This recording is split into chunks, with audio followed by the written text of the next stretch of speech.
नमस्कार, स्वागत है आपका सीएनबीसी आवाज एंड मोतीलाल ओसवाल स्टूडियोज में। मैं हूं मनीषा गुप्ता। कमोडिटी राउंडअप में हमारी टॉप हेडलाइन आज इलायची के साथ है, क्योंकि एमसीएक्स पर आज इसका फ्यूचर्स कारोबार शुरू हो चुका है। शुरुआत होते के साथ ही हमने तेजी यहां पर प्राइसेस में बनते हुए देखी है।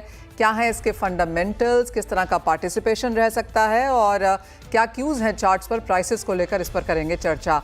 साथ ही साथ बात करेंगे भारत और यूके के जो एफटीए डील में हमने आता हुआ देखा है, उससे जेम्स एंड ज्वेलरी सेक्टर पर कितना असर रह सकता है, किस तरह के एक्सपोर्ट संबंधता हुआ देख पाएंगे यूके में, इस पर भी करेंगे बात। इन सब पर चर्चा करने के लिए हमारे साथ हैं मोतीलाल ओसवाल से किशोर नारने, भुज मसाले से को founder Rajesh Bhujwani and GJEPC के chairman Kirit Bansali and Hasmukh Parekh jewellers के पार्टनर निखिल पारेख। आप सभी का कार्यक्रम में स्वागत है। सबसे पहले गोल्ड प्राइसेस देख लेते हैं।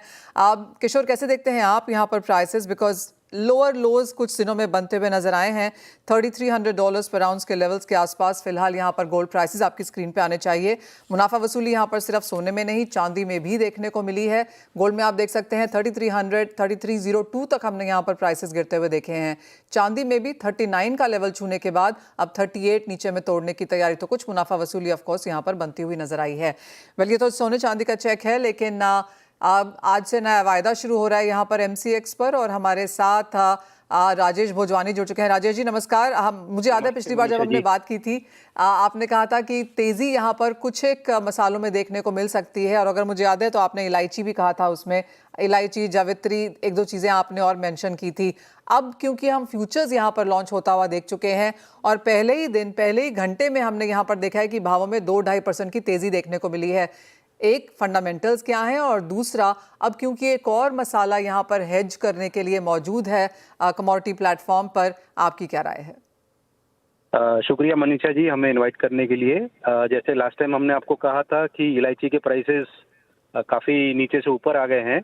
एक फ्यूचर्स आने की वजह से प्राइस स्टेबिलिटी लाना चाहती है सरकार इसके थ्रू, और हमें लगता है कि ये टेम्पररी जो है, अभी वो टेम्पररी अप स्केल है, कोई नया चीज़ आया उसके रिलेटेड।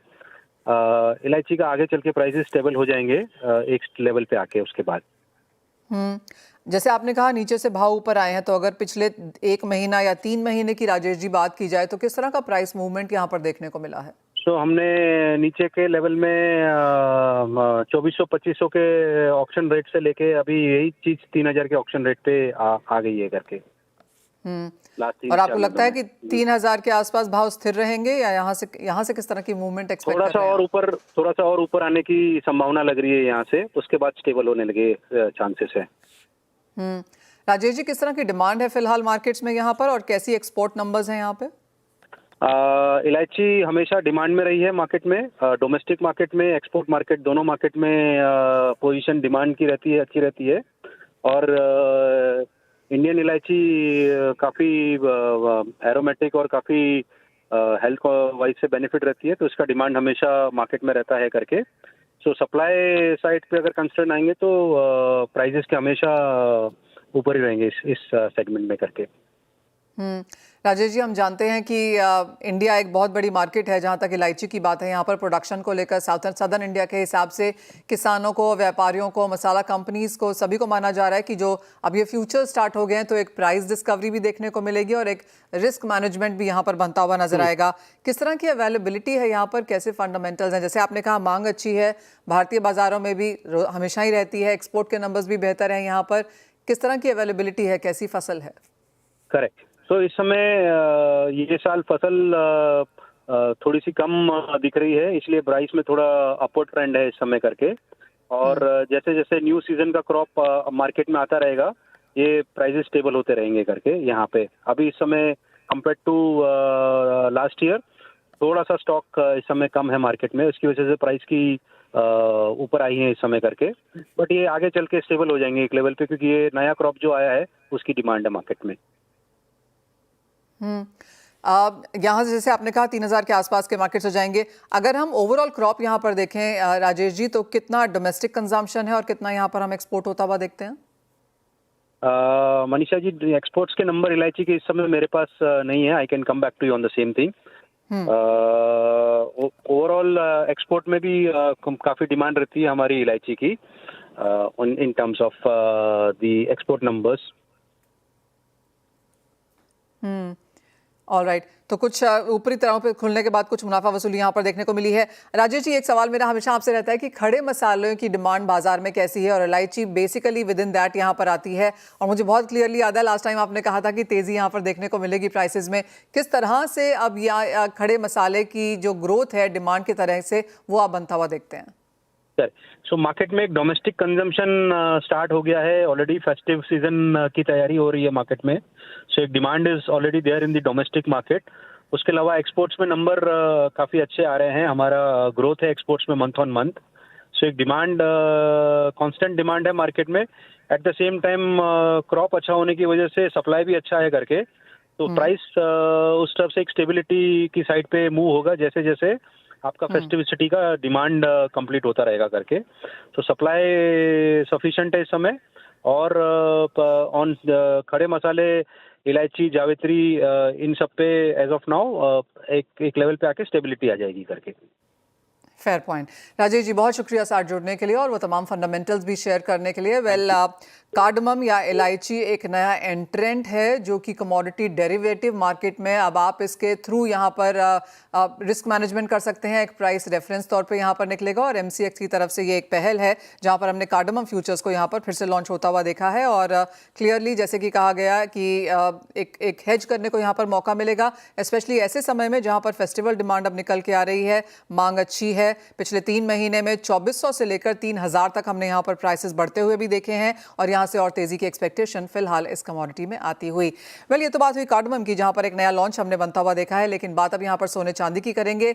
हमारे साथ किशोर नारने जुड़ चुके हैं। किशोर, नमस्कार। कैसे देखते हैं आप प्राइसेस? बिकॉज जिस तरह से हमने लोअर लोज यहाँ पर बनते हुए देखे हैं, आपको लगता है कुछ और गिरावट सोने और चांदी दोनों में ही रह सकती है? Yeah, Manisha, I think markets are slightly nervous because कि टैरिफ का जो एक्सपायरी होने वाला है अगस्त 12 के बाद, आपको जो चाइना के साथ जो रिस्पाइट दिया हुआ है, and we have not yet reached any deal, so markets are slightly nervous about that. I think that's the overall sell off हम लोग ने देखा है, and that has extended to all the asset classes per se. But that nervousness also actually gold को थोड़ा सा help भी करता है उसके सामने, and eight the same time that keeps the momentum strong. तो इंट्राडे के लिए और खास करके 1-2 दिन के लिए मैं गोल्ड सिल्वर में दोनों में बाई साइड पे रहना पसंद करूंगा। प्रॉब्ली इंडियन मार्केट्स में अगर देखेगा तो 98,400 98,500 तक आपको अपसाइड दिख सकता है। नीचे में 97,300 का आप क्रिटिकल लेवल से वहां पे आप स्टॉप लॉसेस मेंटेन कर सकते हैं। जहाँ तक सिल्वर की सवाल है, आई थिंक 1,13,000 के आसपास जो है, मतलब दैट्स स्लाइटली वैल्यू बाइंग है, 300-400 रुपए from the current levels, and 1,14,000 के आसपास का आपका टारगेट्स हो सकता है। अगेन शॉर्ट टर्म ट्रेड है। मार्केट्स इधर साइड फ्लक्चुएट हो सकता है बिकॉज न्यूज़ फ्लो जब भी आएंगे, अगर बीच में अगर अगस्त 12 से पहले कुछ भी अगर समझौता होता है या कुछ डील अनाउंस हो सकता है, कुछ सिचुएशन में चेंज हो सकता है, तो that would lead to more further volatility in including gold and silver and most of the other metals also. आपने दूसरे मेटल्स की यहाँ पर बात की किशोर, एंड हमने ओवरनाइट यहाँ पर वॉल्टिलिटी तो देखी ही है, लेकिन कुछ मुनाफा वसूली भी आते हुए देखी है। कॉपर 3% गिरा कॉमेक्स पे, एलएमई पे भी 1% की गिरावट है, और काफ़ी हद तक जिस तरह के 3 मंथ एंड 4 मंथ हाइज हमने जिंक में, एल्यूमिनियम में, स्टील में बनते हुए देखे थे, उन लेवल से कुछ मुनाफा वसूली है। करंट लेवल्स पे ऑफ कोर्स यूएस फेड की मीटिंग है आज और कल, और उसके बाद यूएस जॉब्स डेटा है, तो क्लियरली काफ़ी वॉलेटाइल रहेगा, लेकिन करंट लेवल से आपकी राय क्या है? So again, you are absolutely right, because अगर जो लोग जो स्पेशली कॉपर में एंड सम अदर मेटल्स में जो प्रॉफिट में बैठे हैं, कि they want to take the money off the table for once, because tariff uncertainty is something which is very highly unpredictable at this point of time. Trump साहब को तो predict करना extremely difficult है. So I think it is natural that some people want to take off the money off the table, and that is what is happening. So I think ये जो weakness है वो थोड़ा सा रह सकता है इसमें। सो कॉपर मेरे हिसाब से 890 892 के आसपास अगर नीचे में आता है तो वहाँ पे एक बाइंग बन सकता है। डिमांड कंसर्न्स कुछ हद तक यहाँ पे है। अगर टैरिफ डील नहीं होता है एंड फर्दर टैरिफ्स इम्पोज हो जाता है, तो कहीं ना कहीं ये बेस मेटल्स में नेगेटिविटी के लिए कारण बन सकता है एंड ओवरऑल एक सेल ऑफ देख सकते हैं. सो that is what is the concern right now. But other than that inventories tight है, फंडामेंटल स्ट्रांग है एंड चाइना का recovery story on a medium term, अगर आप यहाँ से 3 से 6 महीना का स्टोरी देखेगा तो चाइना का recovery is on. So that is going to be helping base metals. But short term में वॉलेटिलिटी ज़्यादा रह सकता है and that is primarily trade uncertainty. Kishore, volatility हमने यहाँ पर एनर्जी में भी आते हुए देखी है, जहाँ पर क्रूड में 2% की बढ़त के साथ एक हफ्ते के हाइज पर कारोबार है, $70 और देयर अबाउट. काफ़ी कॉन्ट्रडिक्टिंग फंडामेंटल्स हैं यहाँ पर. आप क्या वॉच कर रहे हैं? नहीं, आई थिंक क्रूड में जहाँ तक सप्लाई साइड है वहाँ पे कुछ इश्यूज नहीं है, सप्लाई स्टेबल है. डिमांड कंसर्न्स जो है सारे प्राइस्ड इन है एंड सो मेरे हिसाब से fundamentally we are at the optimum levels of price या फेयर प्राइस जो बोल सकते हैं करंट फंडामेंटल्स में. दो जो अनसर्टन फैक्टर जो है कि वन इज दैट कि जियोपॉलिटिक्स में भी हम लोग कुछ नया डेवलपमेंट एंटिसिपेट नहीं कर रहे हैं and Russian sanctions are going to be biting slightly on the supply side. तो एडिशनल रशियन सैंक्शंस के वजह से जो अभी रिसेंटली 66 से जो ब्रेंट ऊपर आते हुए देखा है, that's the only strength. Otherwise बाकी इट ऑलमोस्ट प्राइम मतलब फेयर वैल्यू के आसपास है. टैरिफ्स का डील से पहले अगर थोड़ा बहुत है तो यहाँ पे मेरे हिसाब से $1-1.5 का अपसाइड लगता है क्रूड में, खास करके 58.30 के आसपास मुझे बाइंग का लेवल दिख सकता है. अराउंड 5930, अराउंड ₹100, अराउंड 1.2-1.3 और डॉलर्स के आसपास का अपसाइड है. 5930 is a potential short term target where 5750 could be a downside stop loss वहाँ पे.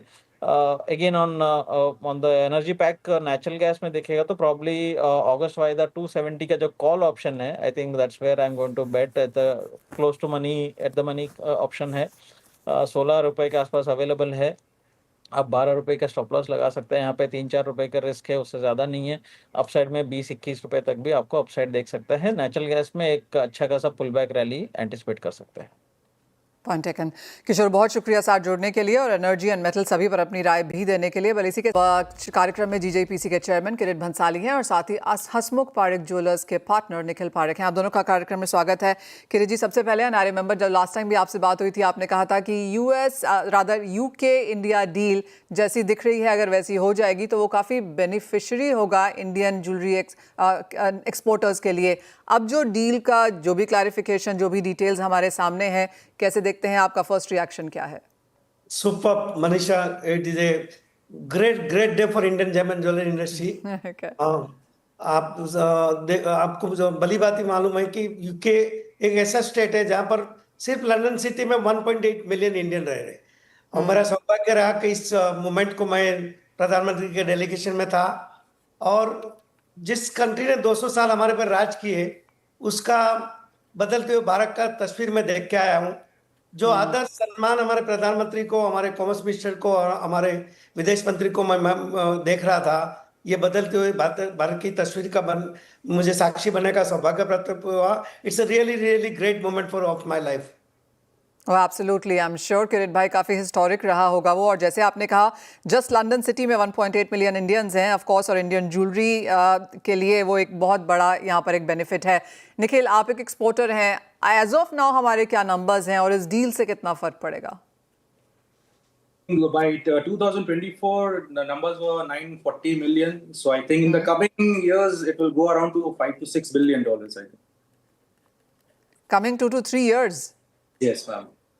Oh, Because वहाँ के जो इंडियन डायस्पोरा है, जो इंडियन कस्टमर्स है, वो ज्यादातर इंडियन ज्वेलरी खरीदते हैं और स्पेशली हैंडमेड कैटेगरी जो हम लोग डील करते हैं उसमें काफी डिमांड है और वो लोग कारीगरी को समझते हैं, इंडियन कारीगरी को. सो इससे काफी फायदा हम लोग जैसे एक्सपोर्टर्स को होगा और प्लस इंडियन आर्टिसंस को होगा. इसमें मैसिव जॉब क्रिएशन होगा.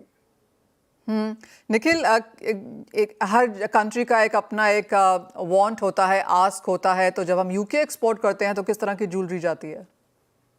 वहाँ इंडियन हैंडमेड ज्वेलरी ज्यादातर चलती है और इंडियन मशीन मेड भी चलती है. सो वहाँ के जैसे कि कस्टमर्स लाइक पंजाबी, गुजराती, वो ज्यादातर प्लेन गोल्ड ज्वेलरी ज्यादा पसंद करते हैं. I think 80 to 85% plane gold jewellery वहाँ ज्यादा चलती है. हम लोग यूके में अराउंड 35-40 ईयर्स एक्सपोर्ट कर रहे हैं, तो डिमांड आज से ग्रेजुअली इंक्रीज काफी हुई है एकमात्र। वाह। सो निखिल, आपके लिए ये नॉन ग्राउंड है और ऑफ कोर्स इस डील का काफ़ी सारा फायदा यहाँ पर आपको उठाता हुआ नजर आएंगे। किरण जी, यूके हो चुका, यूएस एक थोड़ा सा क्वेश्चन मार्क है, जहाँ पर एक्सपेक्टेशन है कि एक लॉन्ग ड्रॉन कॉन्वर्सेशन यहाँ पर चलेगी। अगेन आई रिमेंबर आपसे बात हुई थी और आपने कहा था काफ़ी सारे रिप्रेजेंटेशन जीजेपीसी की तरफ से भी गए हैं। यहाँ से क्या एक्सपेक्टेड है? मैं बताऊं, we have a strong team today headed by Piyush Goyaliya, our commerce and industry. Round conference continuous चल रहा है। आप देखोगे तो ये यूके को भी फाइनलाइज करने में 3-3.5 साल लगे। यूएस जो कि इतना बड़ा मार्केट है, हमारा स्ट्रॉन्ग नेगोशिएशन हो रहा है। ये किसी भी मौके पर हमारी टीम और प्रधानमंत्री खास करके हमारे भारत के व्यापारियों का हित की अनित न होवे, उसका पूरा ख्याल रख रहे हैं। आपने देखा होगा हमारी कॉमर्स मिनिस्ट्री की एक टीम पिछले 1 साल से 4 बार वॉशिंगटन टूर करके आई है और हाल ही में एक टीम लास्ट वीक में वॉशिंगटन से यहाँ पर आई है। तो आज इंडिया को वो बराबर नजर से देख रहे हैं और मुझे पूरी उम्मीद है कि हमारा हित का ख्याल रखा जाएगा। जीजेपीसी की तरफ से क्या रिप्रेजेंटेशंस हैं किरण भाई, जहां तक इस नेगोशिएशन की बात है? क्या कुछ आप चाहेंगे, क्या मांग रहे हैं? हमने एक विशेष मांग की है कि जो लूज डायमंड पर टैरिफ अगर आएगा, तो हमने एक प्रेजेंटेशन दिया है कि लूज डायमंड जो हमारा सब out of 15-14 diamonds manufacture by Indian manufacturers, हमारे पास वर्ल्ड में एक भी गोल्ड या रफ डायमंड की माइन नहीं होने के बाद भी पिछले कई सालों से हम वर्ल्ड लीडर बने हैं। उसका मेन कारण है हमारे पास मैन्युफैक्चरिंग कैपेसिटी है और उसमें हमारा जो मार्जिन, प्रॉफिट ऑफ मार्जिन है मनीषा, वो 4-5% है लूज डायमंड में, ज्वेलरी में थोड़ा ज्यादा है। और अमेरिकन रिटेलर जो है वो 60-65% मार्जिन से काम कर रहे हैं। तो हमने जीजेपीसी की तरफ से with the support of commerce ministry ये हमारे काउंटर पार्ट को भली बात ही समझाया है कि अगर इसमें टैरिफ आया तो सिर्फ इंडियन मैन्युफैक्चरर सफर नहीं करेंगे, हमारे आपके यूएस के रिटेलर भी सफर करेंगे। तो हम पूरी कोशिश कर रहे हैं कि एटलीस्ट लूज डायमंड को इससे बाकात रखा जाए। ओह एब्सोल्युटली, जो मार्जिन्स आप हमें किरण भाई समझा रहे हैं वो काफ़ी डाइवर्जेंस वहाँ पर है एंड क्लियरली अगर वहाँ पे कोई लॉस हुआ तो एक बहुत बड़ा हिट हमारे लिए रह सकता है। एक फाइनल क्वेश्चन निखिल जी, आप यूके एक्सपोर्ट करते हैं, अब बाकी कंट्रीज़ में भी शायद करते हैं, किस तरह के नंबर्स हमने अब अक्रॉस आते हुए देखे हैं? एक स्लो डाउन ज़रूर था चाइना, यूएस में, मिडल ईस्ट हमेशा एक अच्छी मार्केट रही है। एज ऑफ नाउ जैसे जैसे ट्रेड अग्रीमेंट्स होते जा रहे हैं, एक स्टेबिलिटी लौट रही है। ये एब्सोल्युटली, एक्चुअली अब देखा जाए तो ये साल काफी निराश गए हैं इंडियन ज्वेलर्स के लिए, क्योंकि इतनी सारी जियोपॉलिटिकल टेंशन और ट्रम्प की ड्यूटी यूएस पे। हम लोग का यूएस भी बहुत बड़ा मार्केट है, सो वो रैपिडली 40-50% डाउन हो चुका है। अब ये नए एफटीए करने के बाद जो बचा हुआ साल है 6 महीने, ये पीसफुली निकल जाए इंडियन मैन्युफैक्चरर्स के लिए, सो थोड़ा प्रॉफिट कर पाए। इस आने वाले आईएजीएस में होप करते हैं कि यूके से काफी नए होलसेलर्स एंड रिटेलर्स आए जो इंडियन ज्वेलरी खरीदे। ओह वेल, एब्सोल्युटली, आशा यही है कि जो बाकी बचा हुआ 2025 है वो काफ़ी ऑन द पॉजिटिव जाए। और ऑफ कोर्स किरण भाई, आपसे और सबसे आईएजीएस में तो यहाँ पर मुलाकात होगी बाय दिस वीकेंड, बट बहुत शुक्रिया आज हमारे साथ यहाँ पर बनने के लिए और ऑफ कोर्स एक्सपोर्ट मार्केट को यहाँ पर ब्रेक डाउन, हमारे व्यूअर्स के लिए ब्रेक डाउन भी करने के लिए।